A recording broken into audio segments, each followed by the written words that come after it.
second half of the season should be as good or even better for us, so we are very optimistic. But that optimism is not shared by his teammate, Nigel Mansell.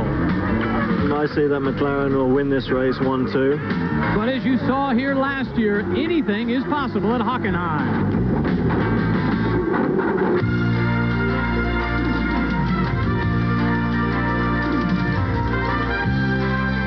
ESPN, the world of Hockenheim ring, and today it hosts the German Grand Prix. More than 4 miles long, it is not only one of the longest circuits Formula One will race on, it is also one of the fastest. Top straightaway speeds here for the first time this year have topped more than 200 miles an hour. Hello everyone, I'm Rick DeBrule, sitting in for Bob Barsha, who's back in the United States this weekend following the IMSA circuit. But the topic here today is Formula One. We are halfway through the season, and you have to say a lot of the motivations have changed at this race. For example, Ayrton Senna now finds himself trailing in the points, and Alain Prost, now leading the points, senses that a 4th world championship is a very real possibility. And then there's Senna's teammate on the McLaren team, Gerhard Berger, yet to win a race this season. You have to feel that his motivation has changed, that he needs to prove something to the team. And finally, there is Nigel Mansell, who just 2 weeks ago at Silverstone announced his impending retirement at the end of the year. Now, as I mentioned, Bob is back in the States, and so this weekend is David Hobbs. But joining me in the broadcast booth is the man who won the 1987 Jim Clark Cup, who was driving for Tyrrell last year and just this year is now a test driver for McLaren, Dr. Jonathan Palmer. And I guess the question that is on a lot of people's minds here, is Nigel serious about that retirement? Well, I think probably so. I think what was surprising about Mansell's move was not the fact that he announced his retirement at all, but perhaps the timing of it. Mansell's going to be 37 this year. With his retirement from Silverstone after a frustrating race, he was on pole position after all, led the race, his gearbox packed up again, but with that retirement he has no chance of winning the 1990 World Championship, and so perhaps this year was the year in which to finally call things a day. However, there seems no doubt that his motivation is very much still there. It's a McLaren 1-2, but a Ferrari 3-4 on the grid, and in that 4th place on the grid is no less than Nigel Mansell. To tell us more from down on the start line, John Bisignano. Thank you very much, Jonathan. One of the reasons the German Grand Prix is so popular with the Formula One fraternity is because of the Hockenheim ring itself, maybe one of the most demanding circuits on the entire championship trail. The engines here must be at maximum RPM down these very long straightaways, very demanding on the motors. Then the cars must brake from some 200 miles an hour right down to 50 miles an hour into these chicanes. It's very demanding on the brakes. The aerodynamics here, they are absolutely paramount. The driver must be absolutely precise in his choice of aerodynamic setup for a well-handling car. The drivers themselves constantly under many G-forces along this very fast circuit, and they must dig into their hearts and souls to bring out that last 1/10 of a second of bravery to get the most out of this course and their machinery. Nigel Mansell, less than a 1/10 of a second slower than Ayrton Senna in this morning's warm-up. He is definitely ready to go racing here in Hockenheim. It's going to be a very exciting race, and we're very happy to have Rick DeBrule and Dr. Jonathan Palmer here with us on ESPN. Well, thank you, John. Tiny villages dot the countryside here in this part of Germany. And, of course, I visited my very favorite this weekend, the tiny town of Brühl, where I apparently get my name from. ESPN Speed World coverage of the German Grand Prix is brought to you by Acura Automobiles. Experience precision-crafted performance. By your local independent ERA real estate specialist. And by Quaker State. The Big Q is one tough motor oil. We'll be back in just a moment to set the grid and let you know what's in store for you today here in Hockenheim. Here is the man on the pole for today's race for the 47th time in his career, Ayrton Senna. It's all McLaren, in fact, on the front row because beside him is Gerhard Berger. So confident of their Friday times, they didn't even bother to set fast times on Saturday. Worked on race conditions. In row 2, it is Alain Prost in his Ferrari, the man leading the point standings. Beside him, his teammate, Nigel Mansell in the other Ferrari. More confident of his race setup, but still confident the McLarens have the better deal. In row 3, it is Riccardo Patrese in the Williams Renault. Happy to be there. Moved up quite a bit, as did his teammate on Williams Renault, Terry Boutsen. Both men improving greatly on their Saturday times over Friday. Row 4 is the 3-time world champion, Nelson Piquet, the man who had his first start here in '78. Beside him is Jean Alesi of the Tyrrell Ford team. In row 5, Alessandro Nannini on the Benetton team, man who just recently gave up caffeine. Beside him, Ivan Capelli. in the Leighton House Judd, a man who's been doing quite a bit. In row 6, Aguri Suzuki with the LaRousse Lamborghini. And in fact, after their great showing in the last race, they've done a wonderful showing qualifying here. There's Eric Bernard, his teammate. The other Tyrrell Ford, Satoru Nakajima, qualified in the 13th position in row 7. Beside him is Mauricio Gugelmin in the Leighton House Judd. Pierluigi Martini in the Minardi, the only Minardi to make the field this week. And beside him, you'll find the Lotus of Derek Warwick. In row 9, the fastest qualifying Brad and Stefano Modena. The footwork arrow is beside him of Alex Cafe. The other footworks car is in row 10, Michele Alboreto. Beside him is the other Camel Lotus Lamborghini, Martin Donnelly. In row 11, David Brabham. Sitting beside him in the Ligier is Nicola Larini. Emanuele Pirro in the Dallara, next to Philippe Alliot. And in the final row for today's race, both Monteverdes, J.J. Leto and Gregor Foytek. These are the cars who did not qualify for today's race in the drivers. Olivier Grouillard in the Osella, Paolo Barilla in the Minardi, Yannick Dalmas in the AGS, and for the first time this year, Andrea De Cesaris in the Dallara. Here's the cars who did not survive pre-qualifying on Friday morning, that 1-hour session. Gabriele Tarquini in the AGS, Roberto Moreno in the Eurobrun, Bertrand Gachot in the Coloni, Claudio Lange in the other Eurobrun, and Bruno Giacomelli with the Life Team. We'll be back in just a moment for the start of today's German Grand Prix from Hockenheim. Don't go away.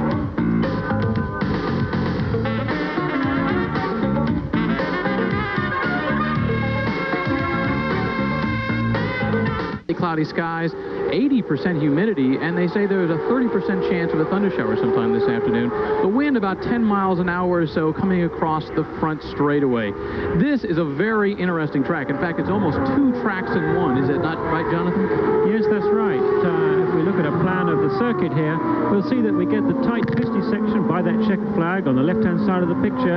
That's all very twisty. We've got grandstands all the way around there. Most of the spectators are situated in that stadium area. The rest of the circuit, all 3 miles of it, just runs out the back, as we can see in the corner picture, through the woodland. Maximum speeds of 200 miles per hour reached here. And in fact, it's really just 3 miles of straight, interrupted by just 3 chicanes. And then we also have those chicanes, which do quite a bit. Great views from the in-cars today. 2 teams. We have both the Benetton team and the Lotus car, which we'll be carrying. There's one of them you can see. That's Nelson Piquet aboard the Benetton that we can see right now. And there's the other one. There we're riding with Derek Warwick in the Lotus. John Visignano's got an update on the status of things down in the pits. Actually, Rick, there's a great deal of work being done on the grid, a little bit more than usual. We had Alain Prost. He is in the T car. That's the spare car. He has the engine and the gearbox out of his race car. They swapped him over after this morning's warm-up, if you can believe that. His teammate Nigel Mansell looked very worried. They were working a little bit on the gearbox there. Thierry Boutsen all over that car's electrics in the Williams. Everything with his teammate Patrese seemed okay. And Ayrton Senna on pole position. They were all over that car's electrics. Again, they seemed very concerned about the electrical situation on that Honda engine. Berger is okay. Poor Michele Alboreto, the fire extinguisher went off in his race car. He is in the T car, just straight out of the pits into the T car. That has to be unsettling. And somewhat of an Italian job with the Minardi of Martini. They are strapping an ice bag to the fuel injection. Let's hope that makes it all the way around for this entire Grand Prix. It's going to be interesting. Well, in fact, it's one of the interesting things about it is just how warm it is. As I mentioned, yesterday and Friday, downright hot here. I live in Phoenix, and I can say it was hot here. Today, because of a little bit of cloud cover, not quite as bad. The intriguing thing about this track, though, is it's so darn long. You're looking at a track that's over 4 miles, and especially when you look at those tires, it's a chance for a lot of heat to get generated. Yeah, it seems somewhat ironic here that in ambient temperatures of 90, 100 degrees, these guys are still having to heat up their tires, and this weaving around they're doing, they need to see about 160 degrees, 170 degrees in that rubber for it to really grip well. On the other hand, the Williams team was having problems on Friday, especially with their tires. They did not have quite the balance that the car needed.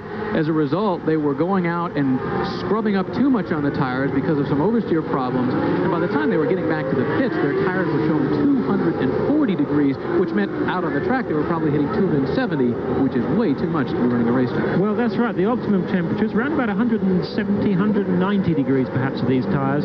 Any more than that, certainly 240, they're in deep trouble. And in qualifying, when they've just got one lap to do, and therefore one lap sticky tires, the unfortunate thing is that that twisty stadium section is right at the end of that lap, when the tires are in their worst configuration. And there actually we can see in Ayrton Senna's car a new sort of windscreen. You see that black windscreen with its return coming forward. That's new for this race, undoubtedly to try and reduce the amount of cockpit turbulence that can be quite a problem at 200 miles an hour. The car's now coming up to finally take their positions. The drivers on the front being a little bit concerned that the engines are going to be getting rather warm as they wait. They really do want those back tail cars to get a bit of a hurry up and join the field. And each car, you see them stall just a little bit as they come onto the grid. They sort of do a quick practice start, make sure all is well before they get up onto their grid position. That's right. We saw one of the Lotuses there just have a bit of a squirt. Okay, we have the final two cars on the grid, the two Monteverdis moving up into location. As you see the last Ligier, the two Monteverdis. Now, let's go ahead and listen in as we start the German Grand Prix.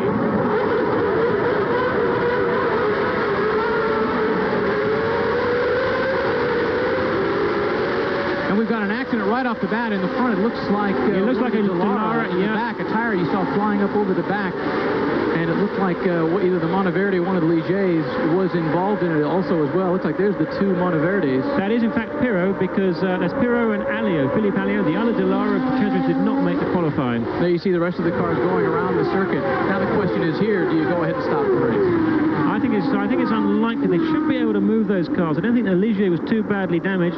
They've got a reasonable amount of time. It's a long lap, and they really will not want to stop this motor race. They'll be getting the cranes out there just as fast as they can. But on the other hand, you know, we are up against the pit wall there, and the entrance off the track could be some way away. Let's see if we can have another look. And it's Senna clearly in the lead. Senna's got the start he wanted. Berger's in second. Third, fourth on the Ferraris and the Williams cars. That's just the sort of start that the whole field really wanted. Teams are set exactly the way you expect them. You've got the McLarens in front, then you've got the Ferraris, then you have also the Williams. One other thing we want to mention about for that restart, this is a long circuit. They've got 4 miles to go around, which is going to give them a little extra chance to try and get those cars off.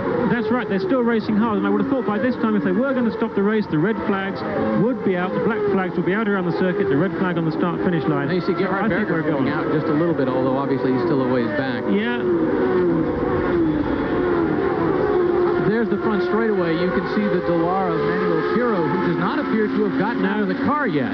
The race will be stopped. The race will be stopped. They'll be getting the black flag surely now. They cannot compete unless they're going to give it yellow flags, but I'd be surprised. Oh, here we'll see as they come around as to what they're going to do. It would be possible to give them a yellow flag just for this corner and allow the race to continue. There you see yellow flags out, but at this point they are not stopping the race. They are continuing on as if they expect to go the distance here. No, that's quite interesting. It seems that they've judged that the cars, as we can see, will be well offline. They will be right to the left-hand side of the track, and therefore they can resume the rescue activities then. It looks like Pirot's in some sort of discomfort there. In fact, Pirot, he's hit the wall in his back. He's hit the wall rear on. Pirot has had some problems in the past with some back injuries, with some back problems. And here we get another view of it. Here we get another view of it. There you see what happened was, it looks like Emmanuel Pirot moved up trying to get ahead on the grid and clipped the rear of the car that was ahead of him, throwing off his tire, spinning him off to the side, causing the one Ligier to go into him. That's right. It looked as if that Ligier just got snagged on it, and a pretty hard impact into the back of the barrier there. We can see the rear, obviously the left rear's come off it. It's obviously hit the gearbox hard. And in fact, it was here, you know, at Hockenheim last year when Pirot was driving for the Benetton team that he went off, again with some back problems, on the entry to the stadium section. And I think Pirot is somehow rather predisposed to having back problems. I think he has some sort of weak back. So then obviously that is going to aggravate it. There we go back to our race situation. And once again, no surprise. You have both McLarens up front running 1-2. Then back behind them, you can see the Ferrari first of Alain Prost and then Nigel Mansell. And they are followed by the two Williams cars. It looks like the first Williams cars, Riccardo Patrese, then Terry Boutsen. Then you have the two Benettons, first Nelson Piquet, then Alessandro Nannini you see right there, followed by Jean Alesi, and then it is the Leighton House cars coming up back behind. This is that section we call the stadium section, which is very intriguing for a racetrack. It's almost two separate racetracks. You come into this section, and this is where nearly 100,000 fans will crowd plowed in, and this is where they sit. And there is almost no seating at all on the back section, which is the forest section. Now, as we see the cars start to come onto this is where they go back into that road section there. Once again, the accident we have, and you can see they've got a collar. That's right, Pierre's got a collar on, and here we are. We're riding with Derek Warwick now. We're coming down to the corner to start the lap after the start-finish line. And Warwick's there. He's in 4th gear. He's probably going up to... No, he's back to 6th now. And let's see if he can draft up on that car just ahead of him. He'll be approaching 190 miles an hour at this point. Perhaps 195. It doesn't look like he's quite close enough to have a go as he comes into this 2nd gear chicane. Back down to 2nd. Hard on the brakes. 50 miles an hour through this one now. Back on the power. 3rd gear. 4th gear. 5th gear. 6th gear. And he's using about 13,000 revs with his Lamborghini V12 engine here. Into the 2nd chicane. 2nd gear once again.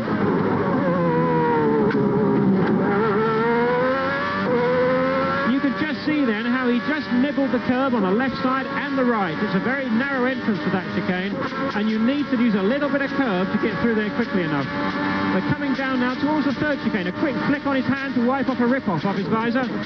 Back down to 4th gear. A little nibble of curb again, maybe. And speeding in the power.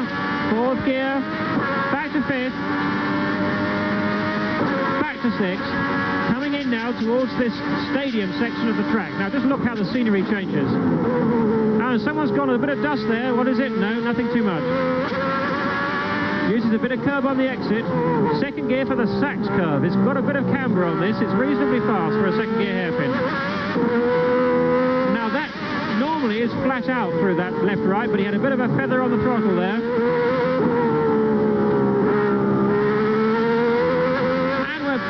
Past the start-finish line, picking 5th gear before coming back down to the point at which we picked up the camera car, which is turn 1 on this Hockenheim circuit.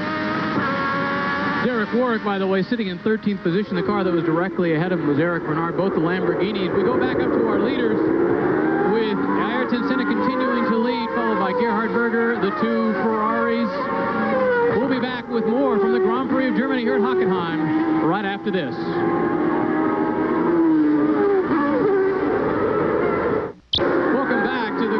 Of Germany here at the track called the Hockenheim Ring, somewhere between Frankfurt and Stuttgart, and you see the cars as they manage to work their way around the track. At the beginning of the race, there was the accident involving Emanuele Pirro, and at one point they had him in a collar, had him out of the car. There was some concern for his condition. See if we can't get an update from John Disigliano down in the pits. Rick, the situation with Pirro, they've loaded him into the ambulance and they are taking him to the medical center here. He was moving, he was talking, they had a neck brace on him. I think that was more caution than anything else. He says that he does have some back pains, but nothing absolutely accurate as far as his exact condition at this moment. His wife has joined him in the ambulance and they will be arriving at the medical center very soon, but he does look in fairly good shape. He's moving just about everything except that neck brace is restraining his head movement at this time. Well, the race going about as we expected. Both McLarens out in front, followed by the Ferraris, although we have had one change a little further back, and that is as you see the cars come through, the next car that comes through is indeed one of the Williams cars, Riccardo Patrese, but apparently Terry Boutsen has fallen off quite a bit. Yeah, we seem to have lost Boutsen. He was running right up there with Patrese. He then dropped back to 11th place with one particularly slow lap time. He lost about 6 seconds. Now, that sort of time loss could well come from a bit of a moment, perhaps running off on the grass. And we can see now the 2 McLarens, 2 Ferraris closely together. Really, these 4 looking like, once again, we're going to be in for a classic race. This is the part of the track that Senna says he likes the most. He says it gives him a feeling of freedom when he leaves the stadium section and goes out into the forest, because once again there are so few fans out there, so few stands, and you get out there and there is nothing but the trees and the race cars and an occasional flag marshal and the chicanes, but that feeling that you're out in the forest and you're racing the way you used to. And that is absolutely right. I raced here last year in the Grand Prix, and it's the nearest thing to actually driving a Grand Prix car on public roads, because if we can see the surrounding scenery could just be that of a surrounding road in many instances. Now, we don't want to get too concerned here about the fact that we've got 4 cars running nose to tail. At the moment, they're probably just driving at about 98%, you know. Tires are going to be a bit of a problem here. The track temperature is very hot. It's probably 130 degrees on that asphalt there. guys don't want to be pushing these cars too hard at this point. Otherwise, they're going to pay the price later on. And they are, I'm sure, going to try and go through this race without a pit stop, despite using the softer C-compound Goodyear tyres. So, you know, I would say that probably Mansell here could have a go at Prost ahead. Berger maybe could have a go at Senna if they really wanted to.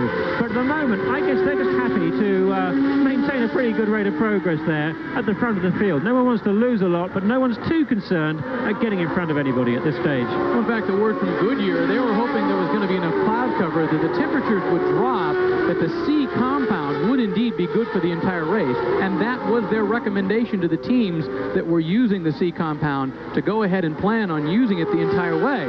At the same time, it has heated up a bit since this morning. The clouds have broken a little bit more, and as a result, it's going to be a little bit warmer, and will they be able to go the whole way on those Cs? Well, that's the question.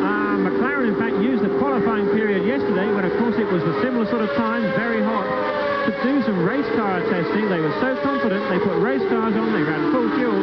So you'd have to say that McLaren should be in the best shape to judge their race cars. Now we're running now with Nelson Piquet in the Benetton car. Let's go down to John. A few quick thoughts on the tire situation. Just to bring you up on what compounds are being used, Jonathan, as you said, the C compound with Goodyear is the most popular. Benetton and Leightonhouse are on the B compound. Alesi is on compound 88 Pirelli. That is the softer compound. All the other Pirelli cars are on 94 compound, which is a bit harder than the 88. They're going to try and go the distance, but as you said, it's hotter now than it has been all morning, and just as hot as it was earlier in the week when they were using tires left and right on this very long Hockenheim circuit. We're going to see some people in the pits. A lot simply depends upon how good of a race it boils down to. If you're in a situation where you don't, as you said earlier, have to go head-to-head with somebody, your tires are going to last a lot longer. Well, this is it. They're going to be trying to take things fairly easily at this point. We can see that Senna there is trying to find a way around Larini. He won't have been too impressed that he couldn't get through before. Now Berger will equally be pretty annoyed. And that's lost him 0.3 of a second, having to go around the outside of the Ligier there when the driver could have pulled over before he entered that stadium section. A little bit of daylight there for Senna ahead of Berger. He won't mind that. But on the other hand, I'm sure that he won't be too concerned that Berger's going to be trying to come by him too much. What could be a problem, though, is if Prost starts to have a go at Berger. And again, with the sort of form we've seen, I think that's probably unlikely. See how these cars are able to use the exit of that bit of curve there as they run on out of turn one to the beginning of the long straight. Very important there to get the exit speed as high as possible, because whatever speed they carry out of that corner, they're going to be seeing at the end of this long straight as they come down towards that first chicane. And it is that straight where they've been attaining speeds this weekend of over 200 miles an hour. 3 of the cars have done that. Berger, Prost, and Terry Boots, actually 4, and Senna as well, have all topped 200 miles an hour on that section of the course. Once again, that's the fastest speeds, top speed that we have seen in Formula One this year. Well, let's talk about the 2 chicanes that we've got here. 2 very different things. Most of the drivers, when you talk about them, say right off the bat they do not like them. No, well, that's right. We've got 3 quite different sorts of chicane at the moment. We've just seen number 2 chicane, which is the narrow one. It's the middle speed chicane. It's still second gear, the one where you need to clip the curbs because it's so narrow to try and get through there at a reasonable pace. They're coming down now towards the 3rd chicane. Much faster, 3rd or even 4th gear. Perhaps going through there at about 120 miles an hour, maybe 120 miles an hour, I would think. Again, using a little bit of curve, the Ferraris clinging on well to the McLarens there, but perhaps drawing away now from Patrese in that 5th spot, with Piquet and Nannini bringing the Benettons in behind, with Boutsen now having recovered from whatever moment it was to bring him up to 8th place. Capelli in 9th and Alesi in 10th place, the top runner on Pirelli tyres. So far, no surprises here at the Grand Prix of Germany here at Hockenheim as we see Ayrton Senna continue to lead this race. We'll be back with more, though, right after this.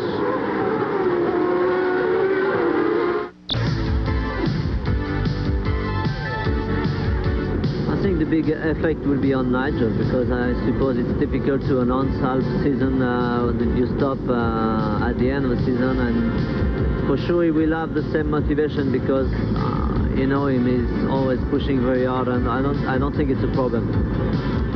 For us and for me especially, maybe in private tests will be a problem because I could be obliged to do all the tests alone, so it should be a disadvantage at the end of the season because it could be a bit more tired than the others. And I think that's it, because in terms of ambience in the team, I think everything should be the same. Doesn't affect us at all, but I think Nigel was very quick, very good driver, and Formula One will miss him. I think this is a very much personal decision, and we have to respect whatever is his decision. Of course, for Formula One, he's going to be a loss because he is a competitive driver, full of skills, and if he's not there next year, people are going to miss him, are going to miss his speed, his fight spirit, and after all, he's been here quite a long time, and it's not possible just to disregard that it's going to be a great loss for Formula One. No, I can't see that any weights come off the shoulders. We're still doing a professional job. We're only halfway through the season, and it's just as hard as ever. Well, you're a fellow Brit, simply from a nationalistic standpoint. It must be sad to see Nigel deciding to make that announcement. Well, it will be. You know, Nigel's been the kingpin of British Formula One racing for some time now. His style has become a great hallmark, you know, a real fighter. He really does try every lap of every race he does, and that sort of style is relatively unusual. Of course, it can sometimes be that he certainly demands more of his equipment than perhaps drivers who are a little bit easier on his cars, but then he does push the whole time. And as Alain Prost mentioned that he felt he was going to end up in a situation doing more of the testing, it's already began to happen. As a matter of fact, when the team came here to test at Hockenheim before the race, Nigel Mansell was off in Australia for a golf tournament. So right off the bat, they're already in the situation, watching a golf tournament, right off the bat, they're in that situation where some of the weight is already being shifted to his shoulders, so that Alain Prost is having to carry the team. Now, Nigel Mansell did make the point in an interview yesterday. We were talking with him, and he said that it is one of his efforts now is to try and make sure that Alain Prost can indeed win the World Championship. And in fact, he talked about during qualifying working a situation where he was able to give Alain Prost a tow on Friday to help increase his lap time just a little bit more. So the plan, at least, is to help win the World Championship.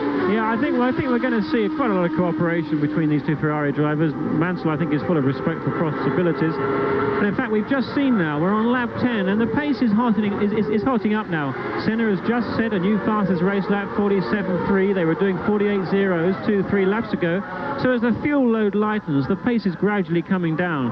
We're going to get to the point in which the inevitable deterioration of tyre performance will probably balance out the increasing weight load coming off the car when lap times will bottom out. But we seem to be some way away from that now. The two Ferraris, the two McLarens drawing away now from Patrese, and we just saw one of the Benettons have a bit of a moment there. Nelson Piquet. He had a bit of a moment. He missed one of the chicanes and lost a fair bit of ground. Here we are. We're seeing him now. It's the first chicane. He locks it under braking, goes through there. That will have lost him there. We may see some there. There is probably Boutsen there. He was behind Patrese. That must be Boutsen in the other Williams going by. He's lost that place. And now you'll see, well, very briefly, one of the turn marshals came out, removed the cone, and let him back out onto the track. Yeah, maybe actually we saw a Benetton go by there, maybe, a Williams. That difficult to see who that one was. Back on the course here as we see the McLarens go by, leading 1-2, then the Ferraris 3-4. You were talking about the lap times and the fact that Senna had just set the fastest lap a moment ago. Now Nigel Mansell has just set the fastest lap. That's a 1 minute and 47-second lap, but that is significantly slower than the times they qualified on. On Friday, Senna and Berger, now remember they're using qualifying tires, qualified about 7 seconds faster than that. But even this morning during the warm-up session, they were running 3 to 4 seconds faster than this. Yeah, that's right. In qualifying, we had a 1 minute, nearly got under the 1 minute 40 with Senna, 1 minute 40.1. Of course, the cars had these very sticky qualifying tires, probably worth 2 or 3 seconds a lap over a race tire. And of course, the difference of running these cars with empty fuel tanks. I mean, when they qualify, they have just enough fuel for one hard lap and a slow in lap and a slow out lap. I mean, that's about probably 7 gallons. Now they're having to start this race with 45 gallons of fuel. And that amount of weight in the car slows them down by about 3 seconds a lap. on this track as well. It being so long, over 4 miles, some of the teams were having a problem using qualifying tires. They simply would not last an entire lap. They were getting through halfway or 3/4 of the way on a lap. It's not like some of the shorter tracks where they can get more out of the tires. So as a result, they were using what was called the D compound, which is technically a race compound, although very soft, and they were having to use that to try and get the qualifying times out. Let's get down to John Bisignano down in the pits. Jonathan Palmer, there's a little bit of confusion down here in the pits with your old team. They have been giving Alesi the in sign for the last 6 or 7 laps, but he hasn't arrived in his pit. Who in the Tyrrell organization makes the last call, Jonathan? Is it the driver or the team management having the last call on when they will come into the pits for tires? Well, that's a very good point, John. I mean, the problem is the guy who's eventually going to put his foot on the brakes and turn his steering wheel into the pit lane is going to be the driver. And if Alesi doesn't wish to make a pit stop, or if indeed he hasn't seen the pit signals, been too busy racing, then that may well not happen. I'm surprised they're giving him the pit signal at the moment, because, you know, he's just said on his last lap, on lap 12, he's just set his fastest lap time of the race on a 49.5. You know, so it looks pretty unlikely that his Pirelli tires are going off that much yet, that he really needs to come in for a second set. So I'm surprised to see that. As we see the cars coming down, there is Alain Prost's Ferrari, distinctive because of the little yellow tabs. In Formula One, so many of the cars, each team car looks alike. There's 2 of them out there. Sometimes they're difficult to differentiate. So as a result, a few of the teams have started doing something like this. You see the little yellow tabs on Prost's car. Nigel Mansell's car doesn't have that. It's a little quicker to spot as a result. This section in here, do you try and give away this? When you're setting up a car, you've got the stadium section, totally different than the rest of the track. You've got to worry about that top speed elsewhere. Do you give away this section of the track? Well, you don't really. It's a real compromise, you see. You look at the size wings those cars are running. They are very tiny wings. You know, you've got 2 completely different sets of requirements here. We've got the section that they've just started now. We're running now with BK. Let's see if we can follow it around. Now, we're finishing this stadium section. We've got this 130 miles an hour right-hand corner here, 4th gear coming out. Now he's getting onto this fast section, the out-the-back section through the forest, these 3 miles of straight interrupted by the 3 chicanes. And for this part of the track, these cars need the minimum amount of downforce. The wings would be virtually taken off if it was not for the stadium section of the circuit. These cars will be doing about 200 miles an hour with the wing settings they have. If, for example, they were to run the wing settings that they would have at, say, Monaco, a very tight, twisty circuit, the amount of extra drag or wind resistance that would result would limit the speed, the car's top speed, to perhaps 175 miles an hour. You know, these cars would lose 25 miles an hour. Now, the other side of it is that we're going through the second chicane here. Let's see if he uses any curve. Yeah, a little nudge on each, back on the power, 3rd gear. Now, as he comes down towards the stadium section, we're now heading back towards the stadium section. We've got this 3rd, 4th gear chicane just about to come up. But if one was setting a car up purely for the stadium section, you would have a whole stack of wing on it. It's one big series of corners, clearly. Now, in the end, although the stadium's important, it's a lesser amount of the circuit, and what's more, you can't actually overtake anybody on the stadium section. And if you ran too much wing here, even if the lap time was similar to the lap time that you do with less wing, you wouldn't get by people on the straights, and that's the only place you can do it. And more importantly, people would also be able to overtake you. You could be very much a sitting duck, and that you can't afford to be. Here we are in the stadium section, you see. We've gone around the hairpin, we've gone the left, through the left, right, a dab on the brake, through this descending, then over the brow right-hander there. Okay, back up front with the leaders. The 2 McLarens continue to lead. It hasn't changed much up front, a little changing through the middle, but more racing yet to come from Hockenheim, Germany. Don't go away. We are back here in Germany. Gerhard Berger in the pits. Let's go down to John Bisignano.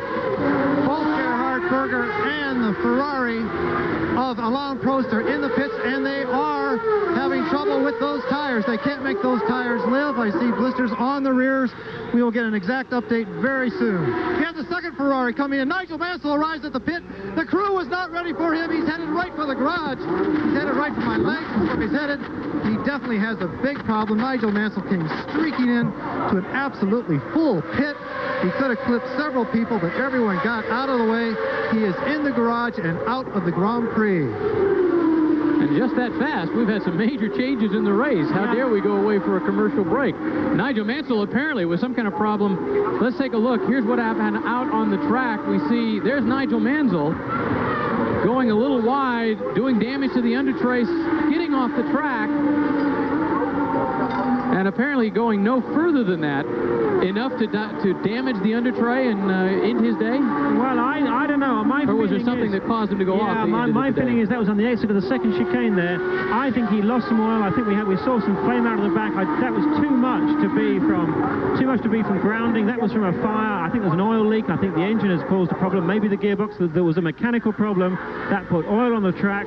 That caused him to go off the road. And we saw that cloud of dust. He then eased it back on the track and out of retirement. What was really interesting there was to see a pit stop from Alain Prost and from Gerhard Berger for tyres. Now, these people did really hope to go through on one set of tyres. Maybe Senna's trying to do that.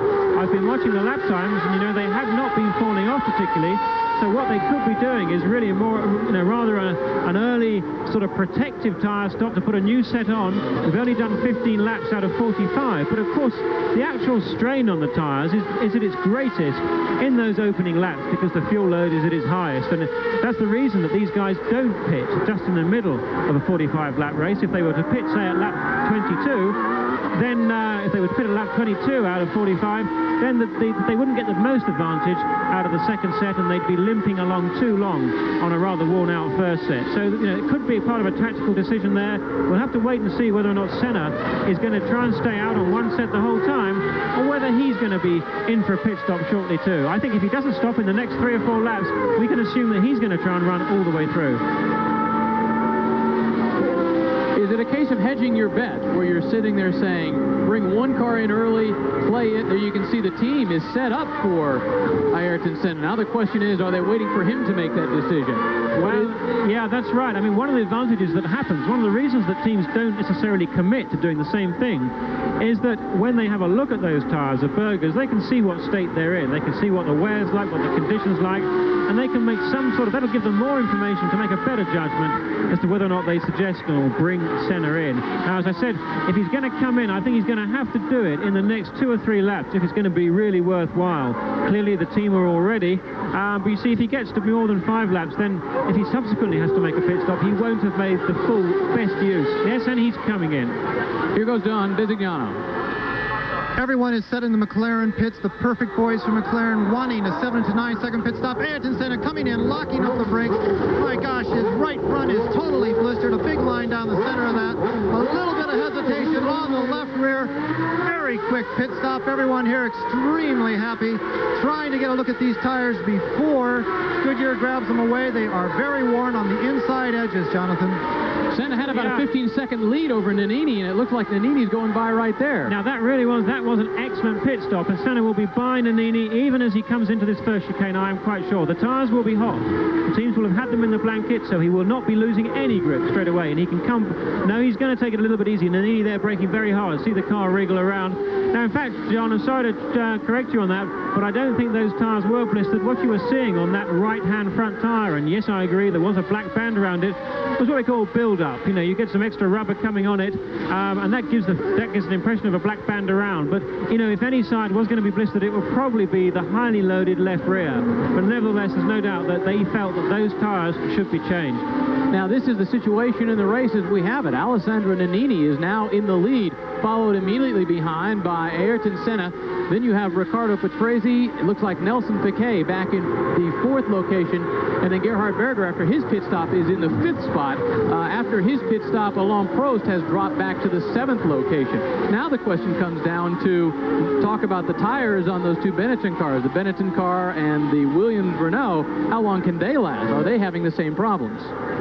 Well, that'll be an interesting thing that we're going to have to watch out for. Again, there may be an element of tactical decision to keep the cars out for longer from the Williams' part. They may try and run through, but Williams is normally, they tend to be fairly hard on tyres, harder perhaps than certainly Ferrari, so I would think we're going to see a pit stop from the Williams too. But, you know, what's interesting from this is that we believe the McLarens and Ferraris were on the softer C compound.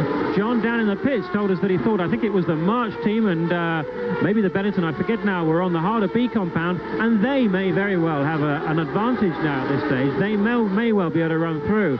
And having said that, you know, looking at where Senna is relative to those Benettons, those McLaren pit stops were very good indeed. They've lost minimal time. And especially when you remember you've got to slow down and then speed up to get in and out of the pits, plus the time you spend in the pit. That's exactly right. Although we only see the car, we think a pit stop of being 7 or 8 seconds stopped against the watch. It actually takes about 30 seconds. 30 seconds time is lost overall with that slow entry to the pits and that not so slow exit from the pits, but it still all takes up time compared to running normally. We're looking at Berger having a go at, that must be Piquet there in the second Benetton. Now, why has not, there you see Nannini clipping the curb quite a bit, why has not Senna moved on Nannini? Well, that does surprise me there. We're looking at something quite interesting here. Now, why he hasn't closed up, I don't know, and it looks like Senna could be in some sort of a problem because we have got one of the Williams cars closing on him, and Nannini's on the original set, Senna's on a fresh set. He really should be right up on him. I think we may have a problem for Senna. Especially on a straight line situation. We're not talking about the heavy curve. This is where, if anything, the McLaren should simply be able to pull ahead. It may be that those new tyres on Senna's McLaren have taken a little bit of a while to come in, but I find that surprising, you know. I mean, they will be warm. Even on the straights, the cars get heat into them because these cars are obviously continually subjected to the downforce. At about 200 miles an hour, they're probably looking at close on 2 tons effective weight as opposed to half a ton in the pits. Did they switch over to the B compound? They came in so early. And we have a Williams coming in. John, are you down in the pits for a Williams? We are in the pits, and everyone is absolutely set. I think we are looking for Patrese to be on his way through the stadium and into the pit lane. Riccardo Patrese from Italy brings the Williams into the stopping area. A little bit of trouble on the left rear, but going very quickly. Engine revving very highly. Riccardo Patrese keeping those RPMs up. My gosh, he blew my shirt off when he took out of here. But that was a very quick stop. Jonathan, on that right front, there was a huge flat spot. I don't know if you saw it, but there had to be a heck of a bunch of smoke coming out of Senna's tire on that right front. The flat spot was huge and had gone all the way down several layers of rubber.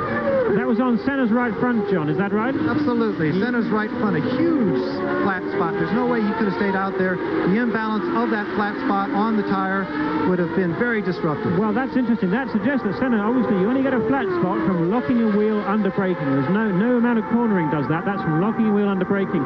And it's surprising that Senna should have had to have been in a situation of braking that hard. After all, he was leading. He didn't need to outbrake anybody. So to have that happen, this really is going to be a hard race on tyres. And tyres is probably going to win this race. Now we dive into the car of Nelson Piquet, and right behind Nelson Piquet is Gerhard Berger, who has already been making a few moves off to the side, trying to get by. Where is the best place? There's a lot of places to pass on this track. Where, if you're given your druthers, where would you rather do it? Well, that's absolutely right. This track is not hard to overtake on. One of the great strengths of those long straights is that you can draft up behind and get a good run to come alongside into generally this first chicane. As we follow PK round, we're coming around to the start-finish straight here into turn 1, and as we come out of turn 1, going up that next long straight, that's really when, if Berger's going to have a go, he crossed the line 8/10 of a second behind, he's probably too far back to have a go. I doubt it. Yes, I think that is too far. I think they're still too far back. And Senna, you know, what's interesting here is that Senna is only just now, he's just gone 3/10 of a second quicker than Nannini, but Nannini's still very much on the pace despite being on his original set of tyres. And we have to move off the pace for just a moment to head back, but we will be here in Germany, so don't go away. Come back to Hockenheim. Color, yellow, red, green, blue, all together. Then I realized it was a little bit too funny. And I studied my colors for a few nights, and then in 84, for the America's Cup, you remember the boat Azzurra?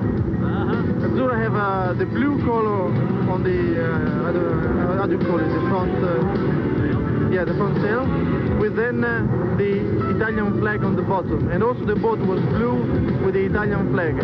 So I keep this idea, and I transform this color on my helmet, and from that day I always use this color on my helmet.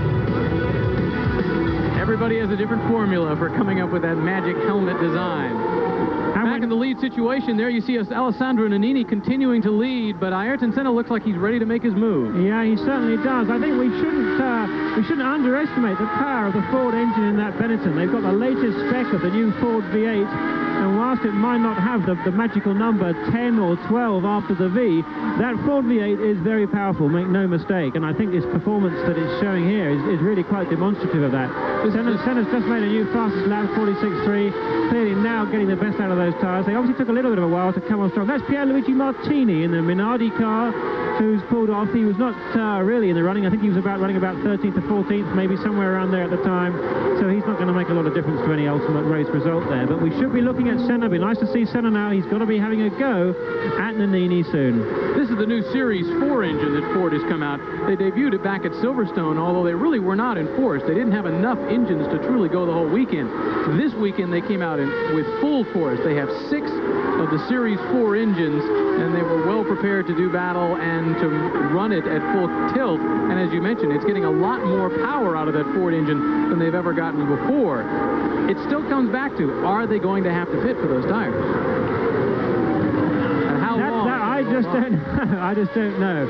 I would have thought so, you know. I mean, but if Benetton, if they've opted for these harder B compound tires, and the fact that they haven't done so by now, I think they may try and run through.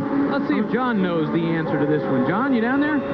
Well, hopes are high in Benetton that they can go the whole way. They did choose the harder compound B type of Goodyear's mix, and they hope they can go the whole way. But Jonathan, towards the end of this race, those Bs cannot be as sticky as a second set of Cs. He's going to be losing ground here soon, don't you think? Well, I do think that is highly likely. It just may be, they may be gambling on the fact that the B is that much harder than the C, but the Cs that the other teams, and particularly, of course, McLaren are running, it just may be that they think those Cs are going to be in worse shape, even their second set at the end, than the Bs, than the original set of Bs on the Benettons. And whilst we're talking about Bs, and cars running harder tyres, let's not forget that Ivan Capelli in the Leighton House car did a superb job for the last 2 Grand Prix. He led at Paul Ricard. He was running second at Silverstone, and he's already in an 8th place in this race here. And that car is one that we ought to keep tabs on, I think, Rick, throughout the race here. And also, we have to mention that at Paul Ricard, it was his decision to go with the harder tire and go the whole way that enabled him to have such a good finish. But once again, it looks like Ayrton Senna is already planning out the move, already setting him up as he goes into those chicanes to try and figure out just which chicane he will make his move on to make that move. But it's intriguing. You know, we heard so much about how McLaren's had come to this racetrack with more power because they were fully prepared to do battle with the rest of the season. There'd been some complaints that perhaps Ferrari, as Ayrton Senna mentioned in the beginning of the broadcast, that Ferrari has been making bigger strides. Ron Dennis, on the other hand, there you see one of the Monteverdis, apparently, must be JT Leto on the outside. Ron Dennis had made the comment this weekend, oh, and it looks like one of the Benettons, Nelson Piquet, that is Nelson Piquet, who looks like an engine for Nelson Piquet there. Cloud of smoke from that. What's interesting here is that, you know, Senna is right behind Nannini. He's right in the slipstream, and yet he's still struggling to try and come alongside, which can only mean that, yes, there is Piquet. He's pulling off now. He's pulling off, that can only mean that really that Benetton has got that Ford V8 is very powerful. The car is obviously clearly very fast in a straight line. Let's see how they compare going through the stadium section here. Now, it may be that Benetton are running less downforce, less wing on the car, which helps them on the straight, but makes them a little bit slower around the stadium. As we look at it, yes, Senna is a little bit quicker through those last 2 right-hand turns, but don't forget he's on fresh rubber. Look at all the little bits of rubber on the left-hand side of the picture here. All that rubber coming off the tyres of other cars, and you've got to be careful as a driver not to get on that rubber. We call it the marbles, because one run on that for 20 or 30 yards will overtake a lap another car, and you'll spend half a lap losing 3 seconds getting that rubbish off the tyres. And still Nannini holds off. You know, Senna really is not looking he's not looking terribly strong at this stage. I'm sure he is going to get by that Benetton, but it's quite surprising he's taking so long to do it. And it doesn't look like Nannini's actually doing any blocking. It's simply a case of there's not able to get by. Let's go down to John. Satoru Nakajima has arrived in the Tyrrell pit. They thought it was going to be for tires only until he arrived here coasting. The engine turned off. They have removed the rear bonnet of the car, the engine cover, and they are working. To me, immediately it looks like the fuel injection system on the right-hand side of the car. There was no misfire because the engine was totally stopped. Satoru Nakajima having a bad day here in Germany. His teammate, Alesi, has also come in earlier, 4 tires, a very quick pit stop by the Tyrrell organization. He's back out on the track. John Alesi, the subject of a lot of controversy this weekend. The question as to whether he had indeed already signed with Ferrari, whether indeed he already signed with Williams. We talk about the silly season where they start making the plans for next year. It's in such high gear that John Alesi, there you see, that looks like Alain Prost finally getting past Terry Boutsen, moving up into the 4th position. But they are about 13 seconds back behind Gerhard Berger. Finish what I was saying, Alesi had to hold a news conference on Friday afternoon just to make the announcement that he had made no announcement, to end the speculation that he had not signed with anybody. But the rumors are in such full force. Ken Tyrrell at the same time was saying he was confident that he was going to be getting back John Alesi for next year, but it seems like it'll take a little more than what he's got. Yeah, there's a replay there. Prost ducking out to go by Boutsen. Don't forget, Prost is on the new rubber. He should be going by. And that, as we said, will bring Prost up into 4th place. But we've just seen that a new fastest lap has been taken by Nannini. Still on his original set of B tires there, 46.288 for Nannini. Pulled out 1.5 seconds over Senna there. This really is quite interesting. Coming back to Jean Alesi. Alesi was my teammate at Tyrrell last year, so I know very well just how quick that guy is. You know, he really is very, very talented. But I think it does seem to be that his management of his business affairs off the track leaves a little bit to be desired. He seems to have been upsetting and confusing a few people on the way, and no one's quite sure whether or not he signed for Tyrrell, for Williams, or for Ferrari. You saw those emergency lights off to the side of the track just a moment ago. That was simply the truck that was pulling off to the side, the car of Nelson Piquet. There we go, back with the leaders. Now, at this point, you've got Alessandro Nannini, who is leading the race by just a notch over Ayrton Senna. Then it is nearly 5 seconds back to Gerhard Berger, and it's another 15 seconds back to Alain Prost. Now, here's one thing that a driver hates to see. You never want to be, you don't mind following the lead car, but you don't want to be following the emergency car. We'll be back with more from Germany right after this. Just about 20 kilometers south of Hockenheim. Back to racing here. Alessandro Nannini continues to lead, and it looks like he's stretching that gap out just a tad. Yeah, this looks pretty interesting. He set another race fastest lap of 46.1. Perhaps worth considering here that clearly that Ford V8's got a lot of power. Clearly Nannini's driving well and the chassis is working well. But, you know, one of the advantages of having a V8 engine, and particularly Ford's V8 engine, is that it uses less fuel than the bigger V10 and particularly V12 engines of the Ferrari. And probably that Benetton came to the line with perhaps 5 or 7 gallons of fuel less in it than the Ferrari. And that can make quite a difference when you consider that every 20 pounds of weight with these cars costs something like 0.2 of a second. It's roughly 1/10 of a second per 10 pounds of weight. So the lighter they can make these cars, the faster they'll go, and the easier on their tires will be, so that whatever weight advantage you can have, that'll carry you through all the way through the race. And it'll only be in the last perhaps 5 laps when the weight difference from McLaren to Benetton will be negligible. Alessandro Nannini seems to be working pretty hard. He is hitting a lot of those curves in full force. Yeah, you know, it's interesting how much curbing these cars can do. Clearly the suspensions are very, very stiff. But, you know, when you look at the movement of the car up and down over the bumps, 2/3 of that movement actually comes from the squashing of the tires rather than the compressing of the springs. The tires are really the most important spring on the car. So actually most of the movement isn't coming from all that suspension work. It's simply the tire, which is so critical in this whole, you've got the formula, you've got the car, you've got the driver, but then the car, the tire itself is so critical as well. Yeah, that's right. The tire really does absorb a lot of the bumps. Now, we can also look at the different types of suspension. When you look at that Benetton come towards us, you see those struts angling upwards and inwards. We can see them there angling upwards and inwards, which go up towards the spring and damper units in that nose, hence that rather unsightly bulge in top of the car. We're talking about the movement of the suspension. Here you're on board with Derek Warwick, and you can see exactly what we're talking about.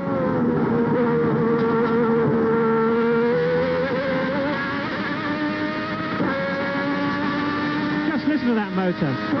We're running at about 13,500 RPM in that V12. Look to it, the kickback through the steering wheel. I mean, these cars are hard work to drive. Look at that fight. Down to second gear. Balancing the throttle. He doesn't want to get too much of a slide here or it'll ruin his tires. He's just delicately holding that throttle. Careful here too.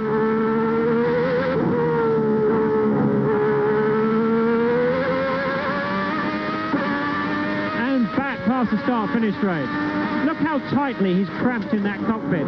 You can see why he needs that cutout in the steering wheel. You see how his steering wheel's got that inverted V to give a bit of leg space there. As a matter of fact, we noticed on Martin Donnelly's car, Martin Donnelly does not use the cutout steering wheel. He uses a full rounded steering wheel. Derek Warwick, on the other hand, is one of the larger Grand Prix drivers, which these days are becoming a bit of a rarity. Yeah, that's right. I mean, Derek has actually slimmed down quite a lot, but he's still not as small as Donnelly, and that allows Donnelly to run a conventional sort of wheel there. There we're looking at the Ferrari. We were talking about the suspension struts on the Benetton, those angling inward struts known as push rods, transferring the wheel movement to the dampers. If we get a chance to see the front of a McLaren, they go about it a different way. They use pull rods, which means they angle inwards and downwards. See if you can spot the difference. The dampers in the McLaren, there we go, you can just see those angling inwards and downwards struts, pull rods on the McLaren. Now Boots is coming in. Let's go to John in the pits. Thierry Boutsen, the Belgian driver, is coming up the pit lane. McLaren boys have moved out of the way, and the Williams team is ready. A little bit less RPM with Thierry. We're trying to keep the engine very much alive. 4 tires off and 4 tires back on. A little bit of trouble with the left rear. They had to grab another wheel nut there. Boutsen looking in that left rear mirror saying, come on, fellas, I'm dying in here. Get me back out there. Thierry Boutsen, this is agonizing to him. You can imagine just doing 200 miles an hour and now being absolutely dead stop. A big, big problem on the left rear. Now we have the right brakes smoking very hard. Thierry Boutsen so frustrated that he almost killed the engine and leaving the pit lane. Again, a lot of rubber on these tires and some blistering on the corners. Not using them up, but he's back on the circuit. And in fact, Williams has had some problem all season long with their pit stops.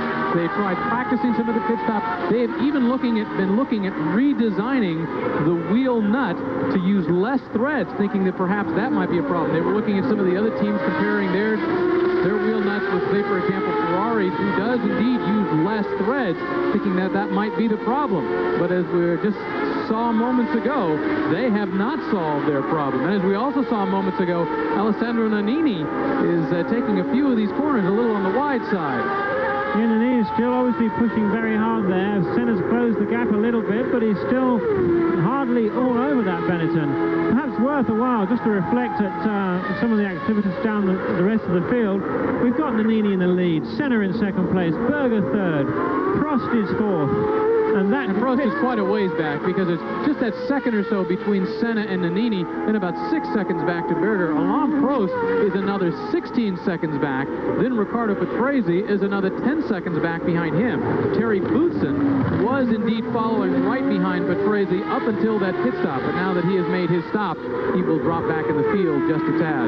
Yeah, Boutsen's going to be very annoyed about that. I mean, the last thing you want to have to do is to have another 10 or 15 seconds worth of penalties to try and make up from a slow pit stop, and that was slow.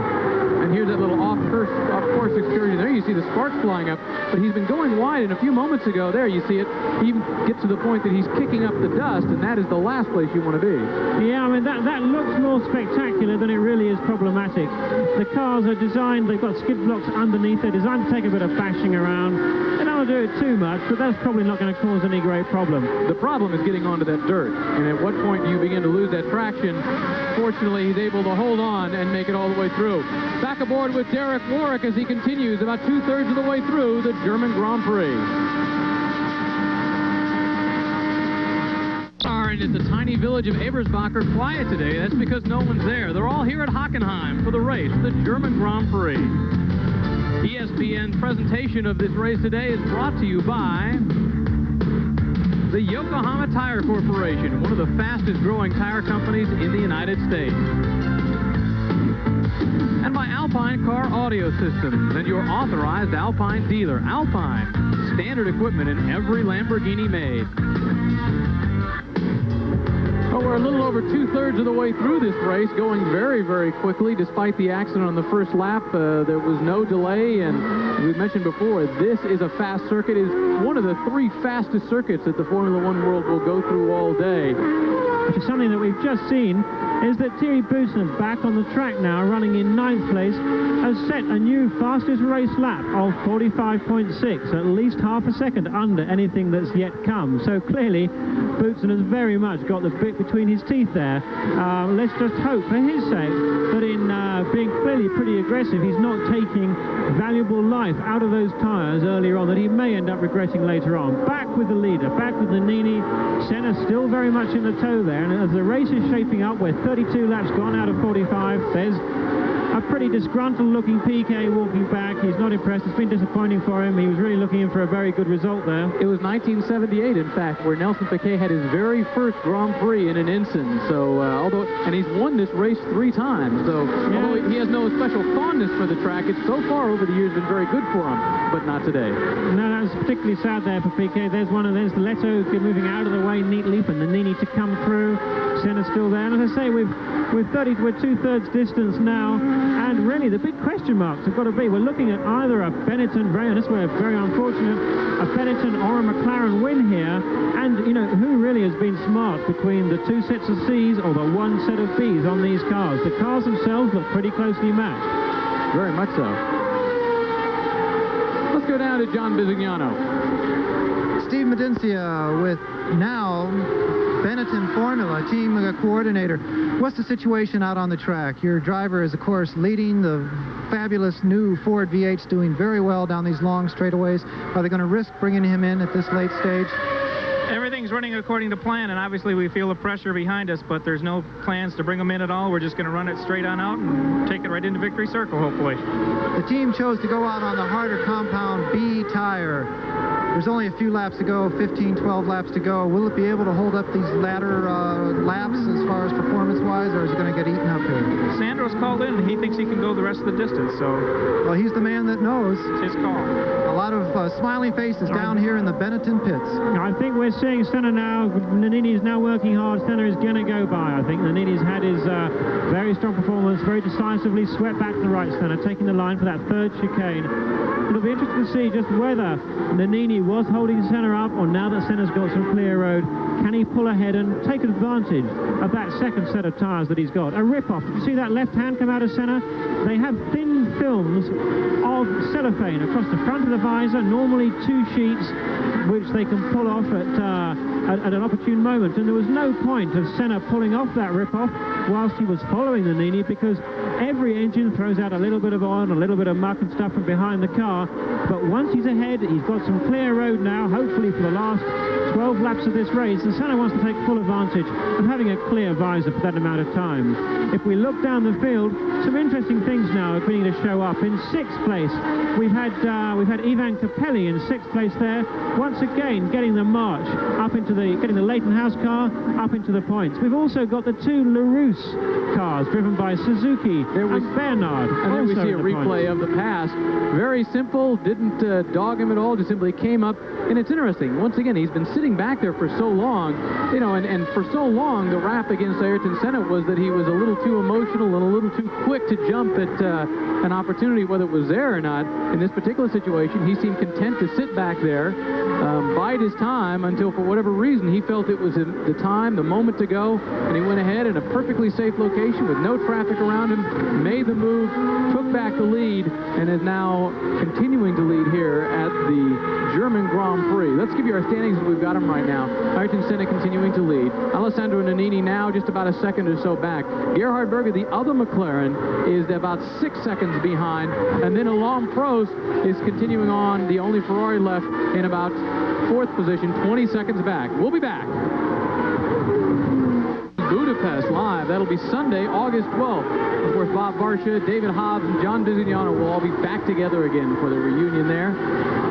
Meanwhile, this man, Ayrton Senna, leads here in Germany after having sat behind Alessandro Nannini for some time. Now he is not only taking the lead back, he's running away with it. He has been slowly but surely stretching out the lead. Initially, it was just a second or so. Now it's a little over 2 seconds. Just enough that he's making his point known, that he is taking control of this race. And frankly, unless something happens, it seems very unlikely he's going to let it go. No, I think that's right, Rick. I think Senna is now... He should be okay. I mean, Nannini was not too far behind there. That's Mike Cranofus, Ford Motorsport director there. We can see in the inset. They're coming out onto the long straight now up to the first chicane. That's worthwhile considering. Just think about the braking performances of these cars. As these guys approach 200 miles an hour, they're going to be getting hard on the brakes. They're going to be going down to 50 miles an hour, and that's going to take them, as I say, just 3 seconds to lose that amount of speed. 3 seconds and 3.5 G. Accelerating hard now. Your car at home may do 0 to 50 miles an hour in 7 or 8 seconds. These cars do 0 to 150 miles an hour in 7 or 8 seconds. That's the sort of performance we're talking about. And into the second chicane there. Through the second chicane for Senna. 11 cars out of the race at this point. Only 15 cars remaining in this battle to the end with about 9 laps. And there we try to go aboard with Derek Warwick. Sometimes the pictures don't quite work as well as we'd like. And out of that third chicane once again into 5th gear. And you see just above his gear lever hand, when he changes gear again, there's a little round knob. That's to change the brake balance. And he may well have been doing that as the fuel load lightens to keep the front and rear wheels braking equally.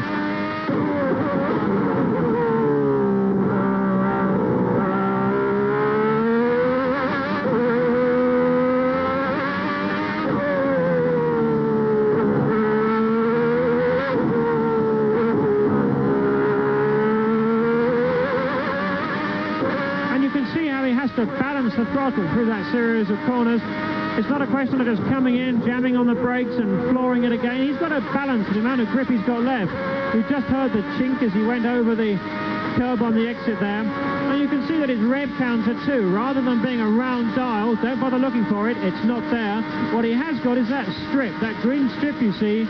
It's an LCD rev counter. It probably begins at something like 8,000 revs, and it just spans from 8,000 perhaps to 14. And that's what he's going to be using. Back to the front, Ayrton Senna leading this race, the German Grand Prix, with just about 8 laps to go. His lead now over Alessandro Nannini has stretched out to about 4 seconds. It looks like there will be a battle developing between Nannini and Berger in just a few moments. Let's go down to John Bisignano with an update on the Pirro situation. Rick, we have some good news on Emmanuel Pirro. He has been treated here at the track, and they've taken him away in ambulance. They haven't used the helicopter, which means that he's not in any life-threatening situation whatsoever. He's in very good shape, except complaining of severe neck pains. They've taken him into the Heidelberg University Hospital, one of the best hospitals in all of Europe, for some very sophisticated x-rays. And he should be back at the track, hopefully, before the truck pulls out of here. They're going to check him out and send him back here as soon as possible. But he is, at this moment, reported in excellent condition. There you see Derek Warwick with the leader, Ayrton Senna, coming up behind. Yeah, it would be nice now if we could have a look at Derek from the in-car. We might be able to see just what it's like being there, and here we go. Now, Warwick now will know that he's got Senna behind him. Warwick will know that. He can't do anything about it at the moment. He doesn't want to hold Senna up, but he's just getting on with his own race, minding his own business. And he won't mind either here. I don't think Senna can come by here. But what we can, there he is, he checks his mirrors, he registers where Senna is, and he'll do the same on the next straight. But this time we'll see what the relative speed difference of that McLaren Honda and the Lotus Lamborghini is. Let's have a look. The blue flag went out. So are we going to see a McLaren come by on the right? And there it goes. Look how close. He's just 5 or 6 feet behind at that point. Ooh, look at that. And then, well, I guess it looks like Derek Warwick was already beginning his braking, whereas Senna was starting his braking a little later. At first it looked like he was starting to pull away. Yeah, actually what happened there was that Senna braked a little bit later, or Warwick braked a little bit earlier to give Senna some space through that corner. And you can see what the performance differential is like between these cars. Warwick right now sitting in the 8th position on this track. He has talked about the fact that he has been taking a lot more risk of late because he just feels that the car is not doing what he feels the car should be able to do, and as a result, it's his responsibility to try to accomplish something. And he talked about the fact that in both qualifying sessions, on Friday and on Saturday, he was taking risks. We sat there and watched him during the qualifying session on Saturday, doing things that he said he wouldn't ordinarily do because he feels he really doesn't have much of a choice. No, Lotus have got a particular problem making those qualifiers work for the lap, even more than other people, and that's really been quite a problem for them in qualifying. And Lotus, a lot of rumors going around that the team is on the verge of being sold. So and also this concern that they may be losing their sponsor. A lot of concern. There you see Gerhard Berger getting by John Alesi. We'll be back in just a few moments for the final 7 laps or so from Hockenheim. Don't go away. Back here in Hockenheim, here's John Bisignano with the track back. All the high-tech science from a modern Grand Prix racer, and even the talents of the drivers, have but one way to be transferred down to the track, and that's through the vehicle's tires. What the teams are looking for is that perfect balance between grip and endurance. Now, because of a very competitive threat from Pirelli this year, Goodyear has gone to the ABC approach. They actually bring 3 types of tires to every Grand Prix weekend. The A-type compound is very hard, does not develop a great deal of grip, but has no problem going the length of a Grand Prix. The B tire is very popular with drivers and team managers. It has much more grip than the A, should be able to go a race distance because of its endurance. But if you really want the last half second out of your chassis, out of your equipment, you must choose the C-type compound. Very soft compound, develops tremendous grip, but the tire must be managed throughout a Grand Prix to actually finish the race. The last thing a driver wants is to be in the closing laps and have worn tires all the way around.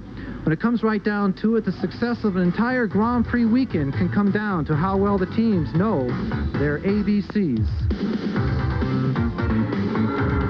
One other intriguing little note that Goodyear uses nitrogen in the tires. Rather than filling them up with regular air or oxygen, they use nitrogen because, frankly, it's a little more stable. It does not have any moisture content in it. They're concerned that they pump in air, even purified air, but there's always that small amount of moisture in it. The moisture can affect the actual pressure within the tire, and they have to be right on with the pressure. They can't have a window of more than, say, 2 pounds in the front or the rear tires.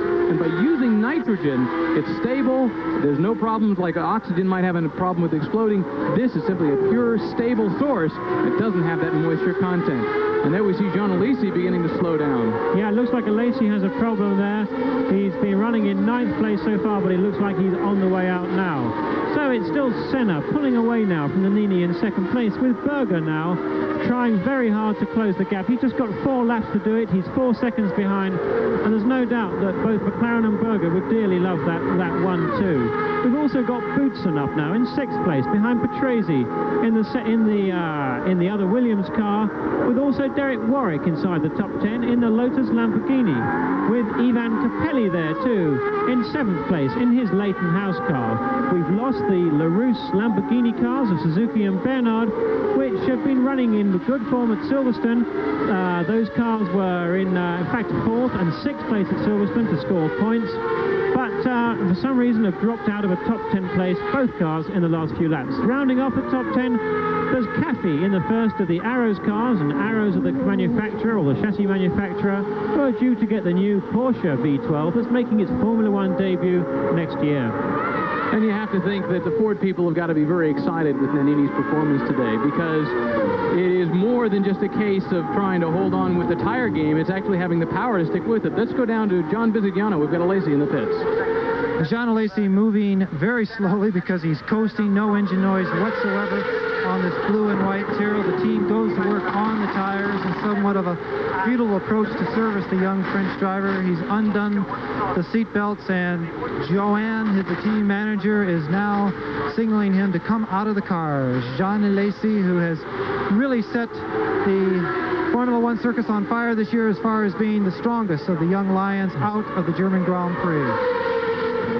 About 4 laps to go right now as Ayrton Senna goes across the line. By the way, you might notice that there's no cigarette advertisement on the cars here in Germany. They're very strict about that. And as a result, a lot of the cigarette manufacturers have to remove their insignias from the cars. And there we've got a problem with J.J. Leto's car. Yeah, he's got the rear bodywork. That's the bodywork covering the engine there. That's obviously worked loose. It's flapping around. It's going to catch the air. It's probably not going to upset the car a great deal, and I'd imagine he's going to carry on in that configuration, particularly with only 3 laps to go. The only concern is could it the air get caught underneath and actually blow that cowling back? Well, that's a possibility, but I think a risk that I'd certainly be prepared to take is unlikely to do too much to the car, because the glass fibre of that would just tear off with the phenomenal aerodynamic forces that would actually occur. Yeah, but what if behind him? Yeah, I don't think that's too much of a problem. It'll just sail away in the air like a big glider for a little bit. But what's going to be interesting now is really, can Berger make any impression on that second place Nannini? And I don't think he can. I mean, it really is not looking as if he's going to do it. He's only got 3 laps to make up 4 seconds, and they've both completed the last lap within a lap time of within 1/100th of a second. They really are incredibly closely matched at the moment. And not only that, but Senna's continuing to stretch out his lead. It's now to about 7 seconds over Nannini, but the distance between Nannini and Berger is about the same. So as you pointed out, their lap times are so identical. They're running almost in tandem, although they are about 4 seconds apart. And then another 31 seconds back, a man we haven't talked about too much today, is Alain Prost, and he is sitting in the 4th place, followed by Riccardo Patrese, about 5 seconds back behind Alain Prost, and then Terry Boutsen, who is now 33 seconds back by virtue of the long pit stop. Now, interesting to point out, with about 3 laps or so to go, as disappointed, 2 laps at this point to go, as disappointing as a 4th place finish would be for Alain Prost, it's also important that he's going to get those points, and right now he needs that. Well, that's right. It's important for Prost to get those points. He's leading the championship, but he won't be leading it after this race if the current positions stand, because Senna's going to get 9. Prost, for his 4th place, is going to get 3 points. Prost was only 2 ahead, so that will put Senna 4 ahead, much to his relief. But more significantly, and that's a cloud of smoke. Did we just see that out of the back of the Leighton-House car of Capelli in 7th place? He may not make it to the finish.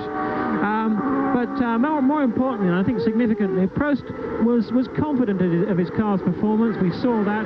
But clearly, he's now 32 seconds behind Berger in 3rd spot, and there's no way that this can be called anything like a good level of performance for Ferrari. So there's going to be a lot of head-scratching back down in Maranello at the end of this race to try and see why they were so far off the pace on a track which is supposed to be very good for high-performance engines. Ferrari, of course, have got their semi-automatic 7-speed gearbox with the electronic control on the steering wheel, the sort of thing that really should aid straight-line performance by getting that last 1/10 of a second out of acceleration. The combination of that V12 and that gearbox and the talents of Prost don't seem to have done the job, so there'll be a lot of questions as to why. And there we've got Berger. He's still behind that Ligier there of Larini. He's got to get by that to get a clear run. No, he's not going to do it. Now, that really was the last chance he had of getting on terms with Nannini for the flag. So this will slow him down through that section. John, I understand you're down there with a question. Dr. Palmer, I wanted to ask you, is not it the fact that McLaren has actually gotten faster? Ferrari hasn't gotten slower. They're so dominant. Are they the best team you've ever driven for, ever been associated with? There's no doubt that McLaren are the best team that I've been associated with. I do a lot of testing with them. I'm going over to Japan next week running with them, and I should be running the V12 Honda engine, the engine that Honda have brought out in retaliation to Ferrari's increased level of performance. I should be running that at Monza in the middle of August. What is it like? Last year you drove the Tyrrell. For those of us who have never sat in that cockpit, how is it so different than every other race car on the track? It's the way that the whole package comes together. The way that the McLaren go about developing and running their race team, they look a long way ahead. If there's anything they can do to make those cars perform better for longer, they will do it. They do not start with a budget and see what that will buy them. They start with what they need, and then they go and find the budget to do that. And that's a very fundamental and a very fortunate way in which McLaren can operate. Senna now, on his last lap, he's going to be very relieved. We've had 3 Grand Prix with Prost taking the honours for Ferrari. Senna really desperately wants that World Championship. McLaren, Ron Dennis's McLaren too, will be pleased that this time Senna can be under no doubt that the McLaren is the car of the race, the car of the present period of Grand Prix, because Dennis is trying to persuade Senna to sign for another 2 or 3 year contract, and of course the stronger that Dennis's hand is, the better the McLaren goes, the stronger that Dennis's hand will be. As they enter the stadium complex, this is it, the last few turns for Ayrton Senna. By the way, with this victory, it will be number 24, and that will tie him with the great Juan Manuel Fangio with 24 victories. Yes, I believe that Senna here, watching him take his 24th, he's just coming around to take his 24th Grand Prix victory, really is, I think, the fastest Formula One driver there's ever been. And there he goes, raising his arm in absolute joy. He's thrilled to take that Grand Prix victory to put him back at the head of the World Championship table. And the important thing to point out, too, there's got to be a level of relief with Senna, knowing that the team has risen to the challenge. The fact that, as you mentioned, Ferrari had created the challenge as Derek Warwick going across the finish line. Ferrari had created the challenge, and yet McLaren was able to live up to it. Well, yes, that certainly is true in the hands of Senna. Nannini backed off quite considerably on that last lap, but not so much that he managed to retain that second place, but Berger closed up to within 2 seconds. Berger still pushing hard, just in case Nannini could go off and make some silly mistake. There you see Prost finishing. There's also Riccardo Patrese right behind him. That is the race. We'll be back with more, though, from Hockenheim right after this. Tomorrow, the tiny towns that surround the village of Hockenheim will return to normal as the thousands who have come here for this race start heading out. We will miss the scenery, and of course, we will also miss the hospitality. ESPN Speed World coverage of the Grand Prix of Germany was brought to you today by Mobil. Mobil One Synthetic Motor Oil. Isn't your car worth the extra protection? And by MicroAge, computer systems for your business. Well, there they are, walking back to the pits after completing the Grand Prix of Germany. Ayrton Senna getting his 24th victory of his career. Alessandro Nannini, you see him there off to the right. He managed to finish second in a very fine performance with that new Ford engine. Gerhard Berger in third.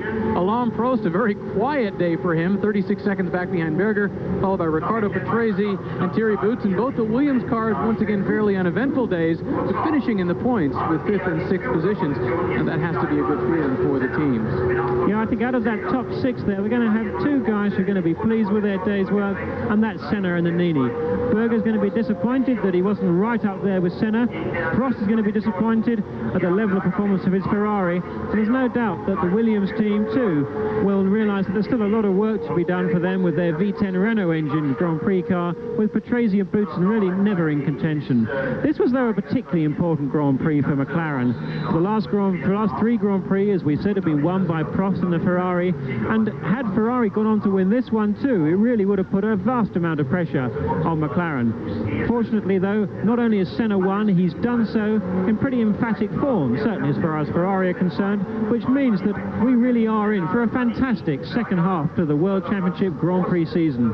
Especially with Nigel Mansell yesterday talking about the fact that this is one of those circuits, while they're competing, they don't feel they have the edge, unlike some other circuits like Estoril, Australia, Spain, where they think they are going to be able to come in there and actually be able to go at it. We also should explain why these gentlemen are walking back. They simply don't feel the need to go complete one more long lap. Well, this is it. You've got a long circuit lap here. We've said it's 4 miles. But don't forget, too, that, you know, these cars want to run, they want to start this race with the minimum amount of fuel on.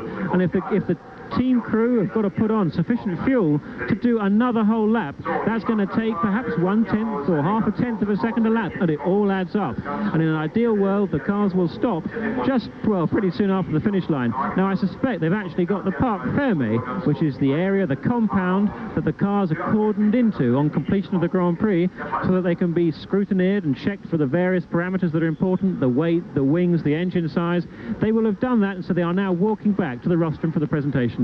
As they walk back, we will come back in just a moment and look at the point situation. But here's the view of Germany at Hockenheim. Senna having won today's race. Well, everybody expected the McLaren victory. I think a lot of people were surprised about the performance of Alessandro Nannini in this particular race. John Bisignano down the pits, a few final comments.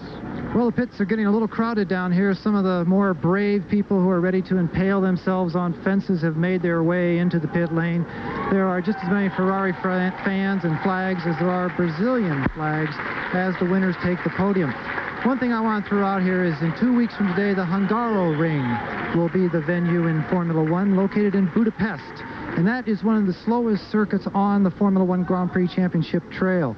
The cars that ran so fast here are going to have to be much more nimble, much more controlled, and more emphasis put on aerodynamics with a lot of downforce instead of straight line speed.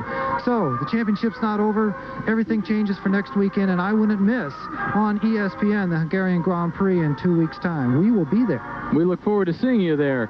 And let's talk about the point situation. There you see the man who is now leading the points.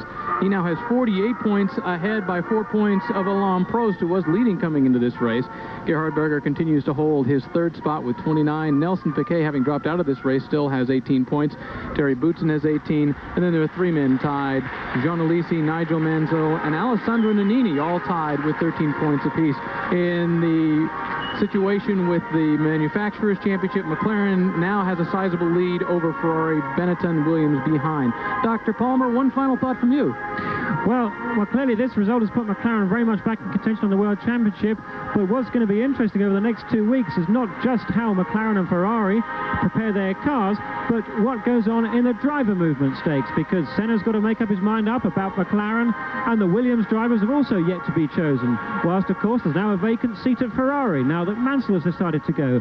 There's an awful lot of seat changing to go on, and it's going to be anybody's guess just how it all works out. It's going to be fascinating. And everybody seems to say that the man on the top there is the key domino on all this. They can't do a whole lot until they find out what his decision is going to be as to where he wants to be. As you said, Mr. Senna's king. And here he is holding his trophy for the final day.